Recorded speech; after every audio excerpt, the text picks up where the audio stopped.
होते नहीं ठीक वाले के आवत नहीं खाना निकाला जाता ले खाई लो ए मां के गाई रहुआ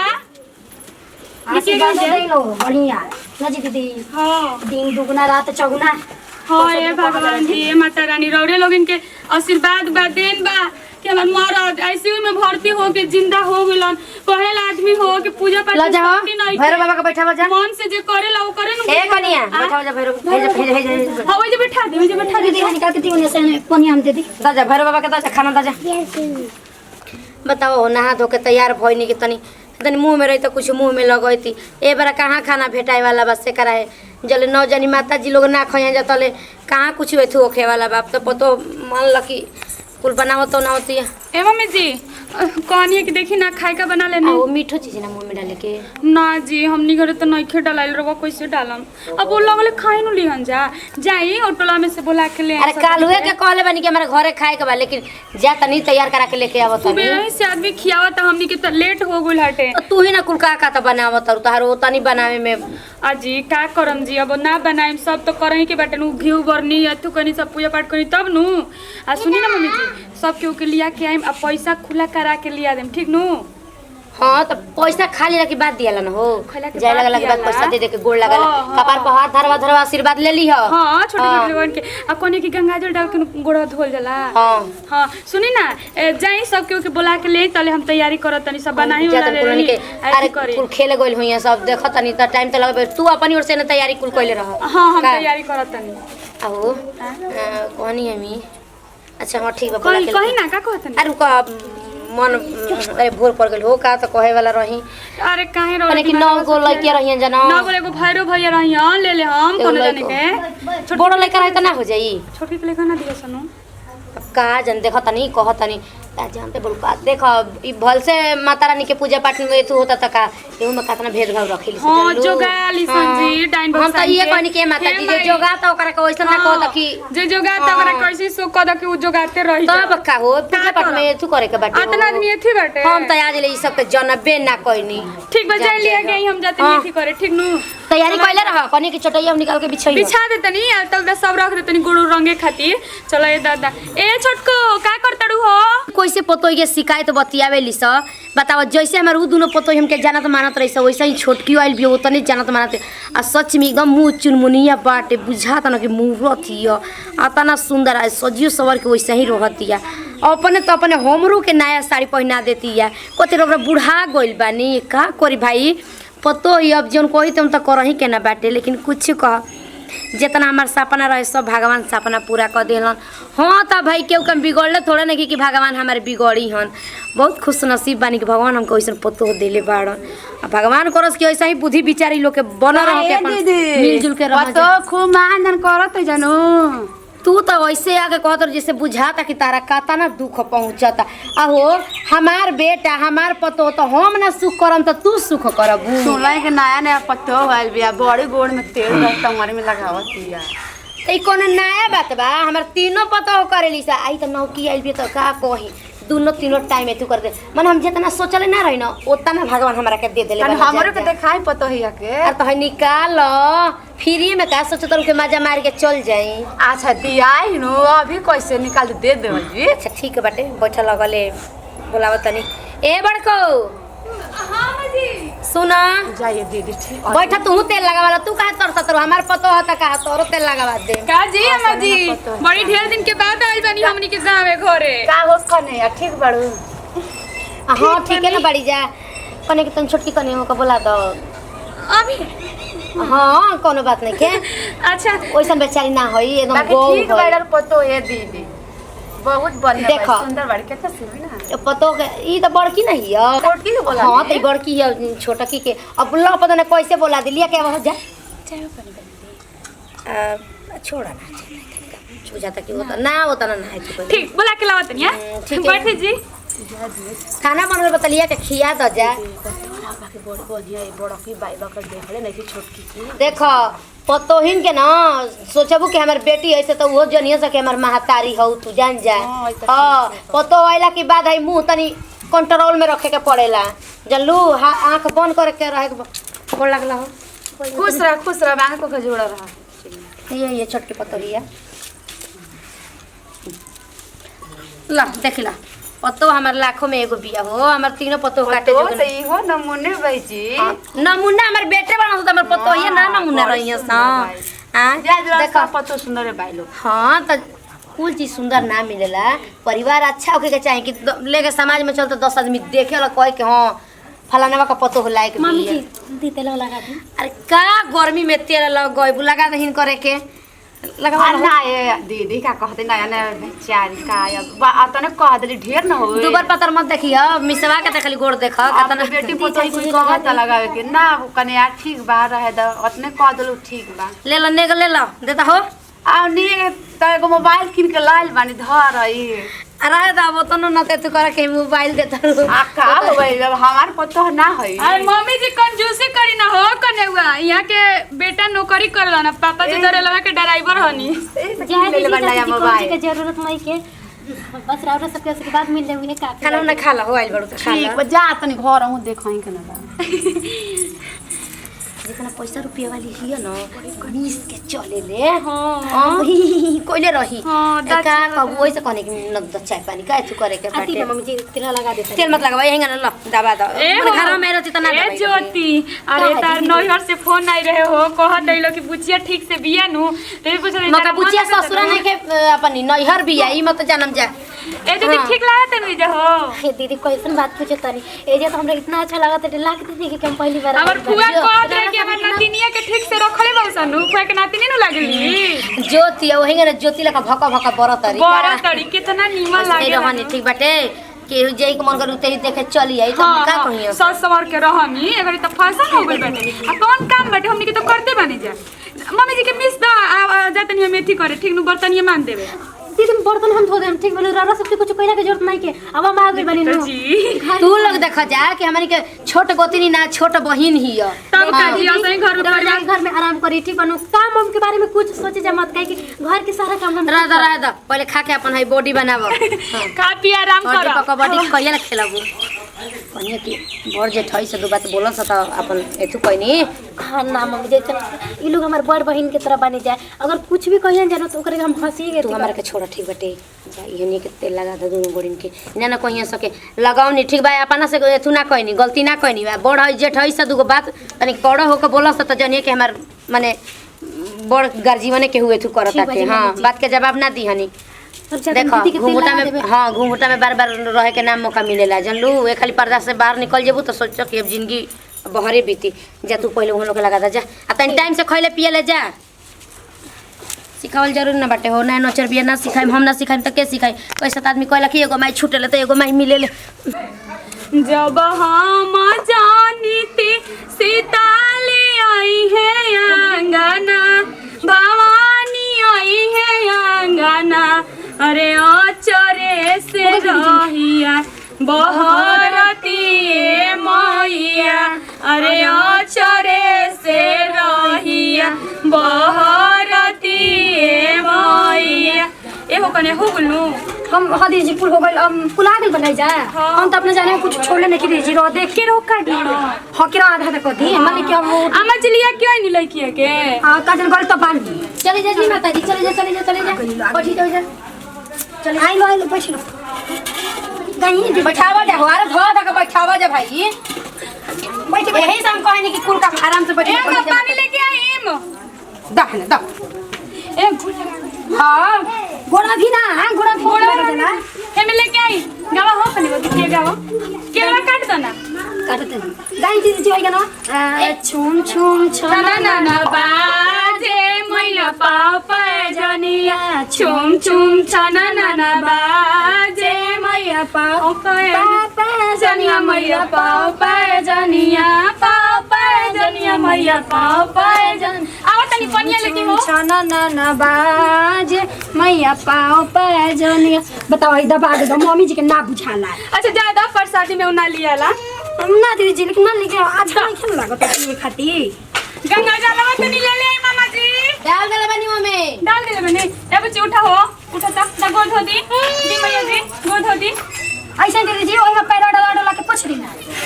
हमको दिखा धो दे तनी अरे के जानी एथुआ कर जा हो रंगवा से रंगी जा एने से देखा एने से पोछ के रंग जा तू धोवा जाओ एने से रंगत जाई हां यही से ना कहने कि कुल काम कर ओ आंटी मम्मी जी आओ जाई रहने जब तक करे नहीं ना होता ना मम्मी जी के दोस्त देवे लगलू आ तो कौन बता के जाम बैठ के तू लोग आगे बढ़ चल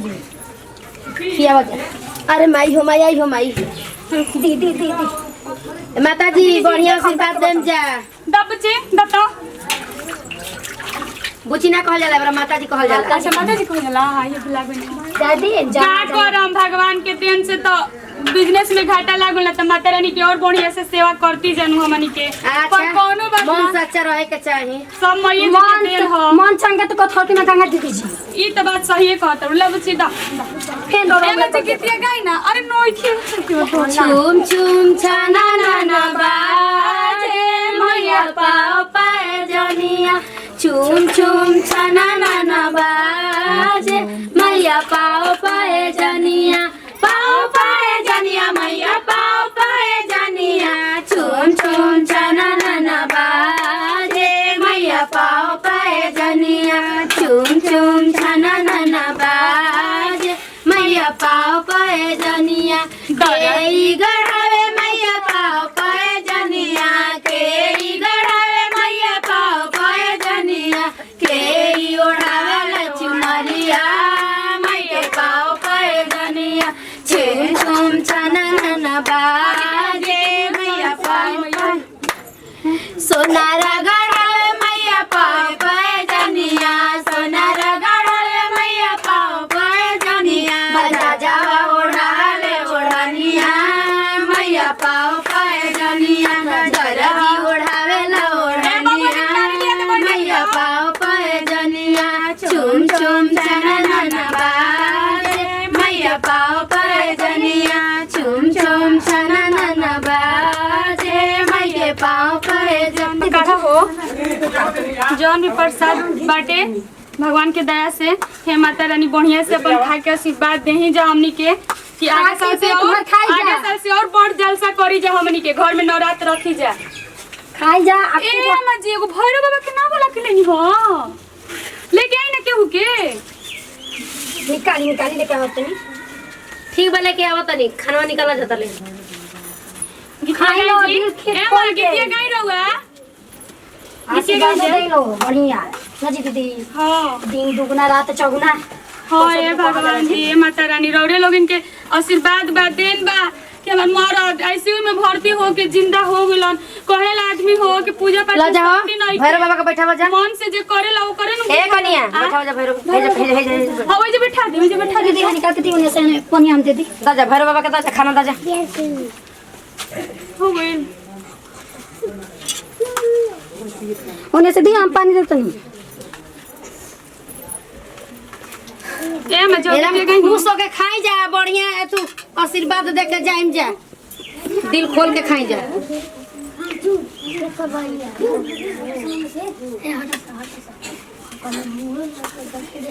देखवा के भार से मैया के होला गौरमी हो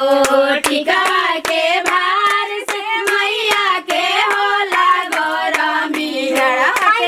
सेवा कर सेवक हमारा होला गौरमी हट के सेवा कर सेवक होला हमारा गौरमी घर बाबा ना ओढ़ियन का चुनरी आए ओढ़ावा तरी जी ओके दाता ए मैया आज भर गरमी हो ओके दाता ए मैया आज भर गरमी लागत में श्री पंखा मैया ना लगे गरमी लागत में श्री पंखा मैया ना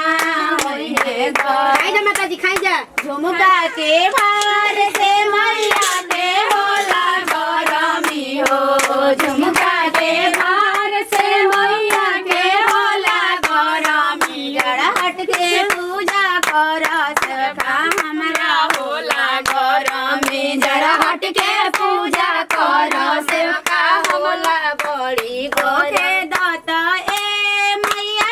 आज भर गरमी हो के दाता ए मैया आज भर राती में दर्शन दे गली हो बिया वाली मैया राती में दर्शन दे गली हो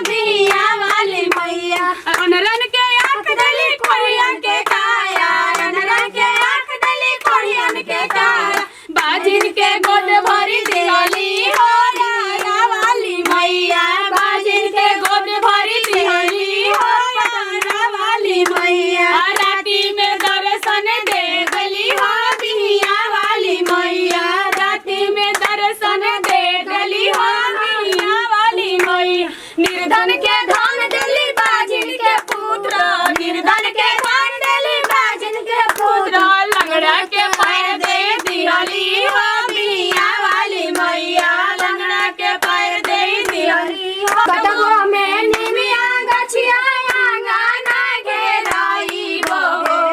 कटगो में निमिया गछिया आंगना घेराई बो घेराई लो ए मैया जाए ना दे दयालु हई ए मैया जाए ना दे जय बाबा जाजवा घर से चुनारी ले आई बहो जय बाबा जाजवा घर से चुनारी ले आई बो पैराई बो ए मैया जाए ना दे दयालु हई ए मैया जाए ना दे जय बो सोनरवा घर वाली आई बो जय बो सोनरवा घर वाले आई बो पहिराई बो ए मैया जाए ना दे दयालु हई ए मैया जाए ना दे घर पेट खिया दिया जाओ। ली भरे बाबा बढ़िया से खा ली औरी अच्छा से आइए खाई दे माता जी निमन से आशीर्वाद ले लिया हो। जो भी भक्त नवरात्र में मेरा पूजन श्रद्धा और विधि से करता है उसके मैं हर मनोकामना पूरा करती हूँ। खा लीजिए बढ़िया से और कुछ दी खा लीजिए माता जी बढ़िया से खा ली जा ई सब आप ही लोग खाती बाटे ठीक बा। आप ही लोग के खाती बाटी तनी निमन आशीर्वाद दी जा। हाँ। हमनी के बढ़ंती हो खो और साल से हमनियों के तनी छपर ऊपर छवा जाओ तब का हमार पतो हो 9 दिन बिना बाप रे बाप। ए मम्मी जी लेकिन कुछ कहेला आदमी ऐसे मुंह धोए लगा रहे तो सांसे टंगाए लगे हाँ, उहे ना बात कुछ बा। तो शक्ति बानु दुर्गा जी में कि 9 दिन भूखनी माने बिना शक्तिए के घरे घरे आदमी पूजा ताटे कलसा धर ताटे आ 9 दिन ऐसे ही भर्ती पैसा नु आदमी बाबा नु की जकरा ये सब मानते नहीं था लेकिन हम त कबहू ना जबले जियम तबले माई के सेवा करम में मम्मी जी तो मैया जी के गीत गाओ हो गवे गो मैया जी के गीत भगवा गोरजे डरवा लागेला ए मैया भगवा गोरजे डरवा लागेला ए मैया खोलिना के बढ़िया अंदर जाए दिए मैया खोलिना के बढ़िया माला बगा सरले जला वाले आईनी मैया बगा सरले जला वाले आईनी मैया खोलिना के बढ़िया ढारे और कुछ नहीं मैया खोलिना के बढ़िया जलवा ढारे दी मैया रौरे छोटी मंदिरिया निहुरी गोड़ा कैसे में लागी हो मैया रौरे छोटी मंदिरिया निहुरी गोड़ा कैसे में निहुरी ताए मैया लचके कमरिया निहुरी ताए मैया लचके कमरिया बैठी दा भीजे चुनरिया निहुरी गोड़ा कैसे में लागी हो मैया रौरे छोटी मंदिरिया निहुरी गोड़ा कैसे में लागी खाली निजे माता जी हाथ दो आवाजा खा लेनी जा हां हाथवा धोआ देतनी ना माजी और खान जा अरे हो हटावा हो कहां गइलू ए छोटको कहां बाड़ू हो छोटको हो त यार पूजो पाठ के दिन एकदम से देखो तनी नु मम्मी जी आते ना ई फोन में बाजा रहो तड़ी किन के काम में का तो मने नहीं के करे तो आ हो कहली कि तू पर प्रसादी खा के अपन जाइया ठीक बाटे ना आई जय दादा माफ करो मैया जी निहुली हाथ धोली हे माता रानी जैसे होइनी जा वैसे हूं घर सलाम जे हमरा के दर्शन आशीर्वाद लेत रही हां ले तनी धोवाली हाथवा पहले रुकी जा ले दे बोला के बार पे हम धरी हे माता रानी हमर सुहाग भाग बनल रहो जय हो माई तुमसे ये कहीं दे ली खांदोई हां हटावा है से कुल हटावा जा हट जा दी मम्मी जी तो हटा देता नहीं हम एगो काम हो जाए।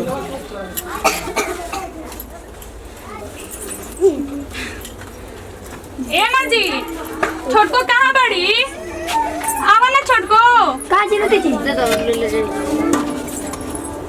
हम हटाओ तीन रोज खोई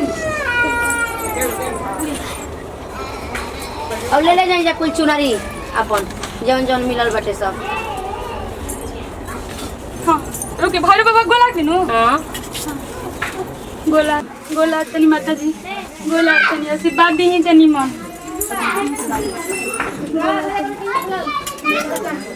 हटा दो कन्या। ए माँ जी अब चली जा रहे लोग खा ली ना ना सबसे पहले तू चला खा। अरे हमनी के तो रोज दिन देखम दीदी फिर मत गिरा दे पड़ी। अच्छा देखिए हटे हटे हम टाइम को पहले तो हो जाएंगे चलो बोला तनी दुर्गा माई गलती सही क्षमा करम राधे माता होते नहीं चली रो रहा माँ जी। अब छोड़ दो बाबू करियो खुश रह खूब दुर्गा माई तो के बनौले रह खूब आगे मुहे बढ़ा जाता हमरा में खूब भाड़ा रह। चली जा खा ली जा। हाँ हाँ तू चला पहले।